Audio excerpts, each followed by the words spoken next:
And as you can see, there is an arrow that links the passion with the talent. I want to introduce a concept. It is the concept of the element. Anybody heard about it? Yeah? Who said it? Yes, Sir Robinson. Sir Robinson says that the element is the meeting point between natural aptitude and personal passion. When people are in their element, they connect with something fundamental to their sense of identity, purpose, and well-being. So there is an intersection point with passion that is fundamental, but also with a natural aptitude, with what we are good at, with what we can do good. Now, one question for you. There is a category of people, please allow me the term category, I don't like it so much, but there is a category of people who are really connected with the element. Any idea of who they are? Maybe the people who are doing sports, like performance athletes. People like sports, performance athletes, artists. All good answers that I gave to myself, but then I found a better one. Them. Children are always connected with their elements. And there is one reason for this. When they are very young, kids aren't particularly worried about being wrong. Okay? They follow their passion, and they fall, they break their legs, they don't care about it. They live in their elements. So it's very important to link the passion with the talent, and we are here talking about talent, so maybe this could be true. Another concept linked to passion is responsibility, because it's true, passion moves you to do something, moves you to choose your path. But if you don't have responsibility to make things really happen, it is not worth. Okay? And there is another concept that is related to the link between passion and responsibility. And I'm talking about the concept of wave riders by Harrison Owen. Who knows the open space technology methodology? Okay, a few of you. This is an important, very interesting methodology, and it's created by Harrison Owen, who says, wave riders are curious people constantly seizing upon opportunity when others see no possibility or even disaster. Their level of performance is consistently high, but they are never alone. Why? Because wave riders bring a special gift, leadership. And for Harrison Owen, leadership is at the intersection of passion and responsibility. So, their passion and responsibility for a cause inspire others to make common cause. Not by domination and control, but through invitation and appreciations, the efforts of many coalesce as one. So it's very important to develop leadership. And leadership, for me, is about people like them. Who knows them? At least one of them. One of the two. Okay, there are Richard Branson and Nelson Mandela. I choose two examples of many, of course. One in the business field and one in the society field. What they did was driven by their passion. They care about what they did. But also they had the responsibility to make things really happen. It was not just an idea or the love for what they did, but also the responsibility to make their hands at work. So, passion and responsibility. There is a third concept, what I call Ecoism. I didn't find a word that expressed this concept, so I just invented one. Sorry for this. And this is Ecoism. Ecoism means deliberately acting for the advantage of the ecosystems in which we live, not just for a personal benefit or an altruistic aim, but because of a deep understanding of being at the same time an individual and the system itself. Now, it is the hard part, the difficult part. I'm not saying that you are part of the system. I'm saying that you are the system. This is very complex, but it's very deep and important. This means that when you act for yourself, you act with egoism. Your ego is more than your egoism. When you act for a part of the system, you're acting for an altruistic aim. That is good, of course. But when you act for the system, because you are the system, you are acting egoistic. So it's very deep. I would like to spend hours on this topic, but I'll go fast and give you some example. One mother with her family, okay? It's not altruistic, it's not egoistic, it's egoist. He is her family. He's not just part of it. People who clean the street of their city, they are not doing this for the people who live in that door. They are doing it because they feel to be their city, okay?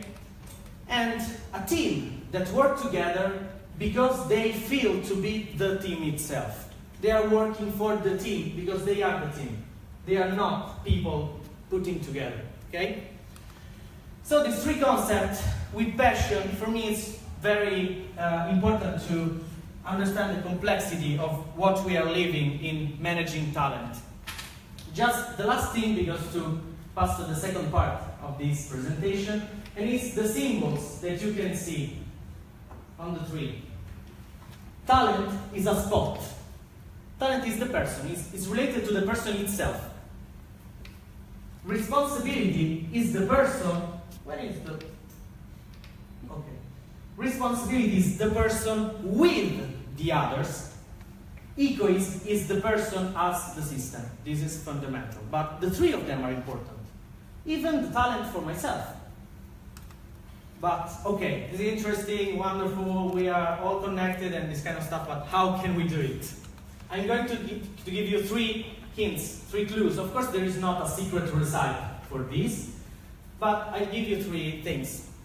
The first one is related to find the right talents, okay? And usually what we do is to select the talent that we need. And this is not bad, it's a good idea to select the talent that we need. But we made an error, because before filtering, we should amplify. Amplify means to get in contact with the maximum number of people who are aligned with us. So for example, in Cocoon Project, we decided we don't have job interviews. If you want to work with us, send us an email and you join the day after. We don't have any selection at the beginning, okay? People join, start to work, and then they self-select themselves according to how they are contributing to Cocoon projects. Okay, it's radical. I'm not saying that you don't have to do job interviews. We have made some radical choices. If you want, we can talk. It's not the point. The point is that you have to amplify before filtering. And to amplify, as I said, you don't have to delete your job interviews. You just have to, for example, be in the right places. Who know these people? Being in the right places, meet the right people, creating network. This is very important before filtering who you want to talk about and who you want to select. So this seems to be obvious, but still many organizations doesn't take it in consideration when they select and they don't amplify it before. Second thing is related to leadership. Usually the leader is a superhero, someone you can trust, that can solve your problems and they can guide the people because he knows the direction. This is our typical leader in our imagination, but things are changing. And as I said, leaders are at the intersection between passion and responsibility. How can one person have passion and responsibility for all that happen in an organization? It's impossible. Leadership is not positional. Leadership is related to the deep nature of the people. So we should change our vision of the leader, not as a spot in the org chart or as a person identified with the leader.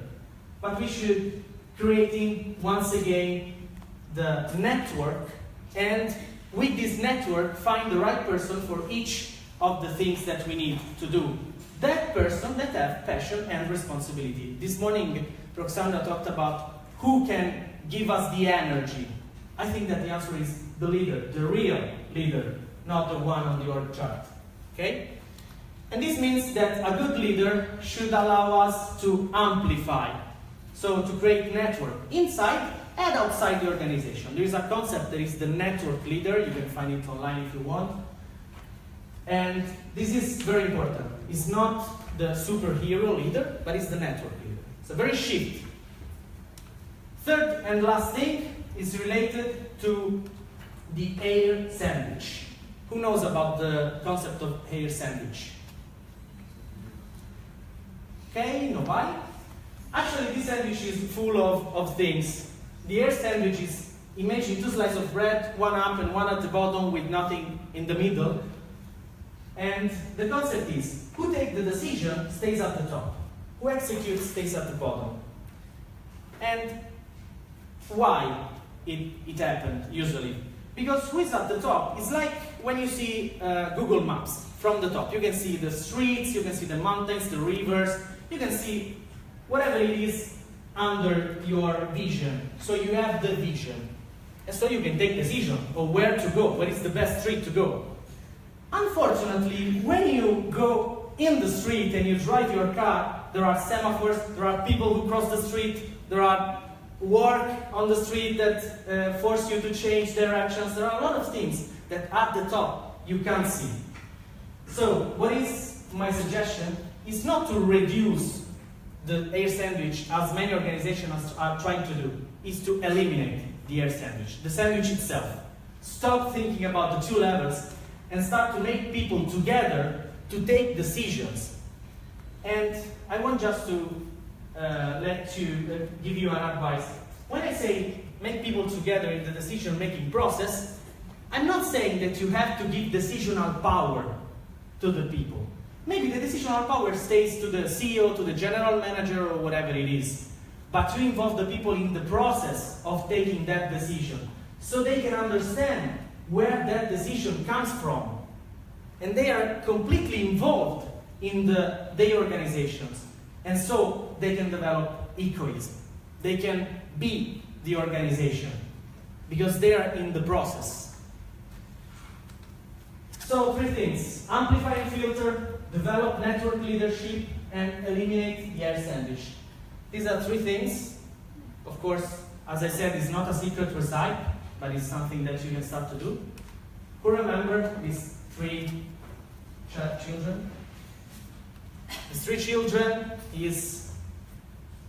are connected with their element. So in our organizations, we should try to connect our people with their element, developing leadership and build the Ecoism, because those children then will become the champions of our organizations.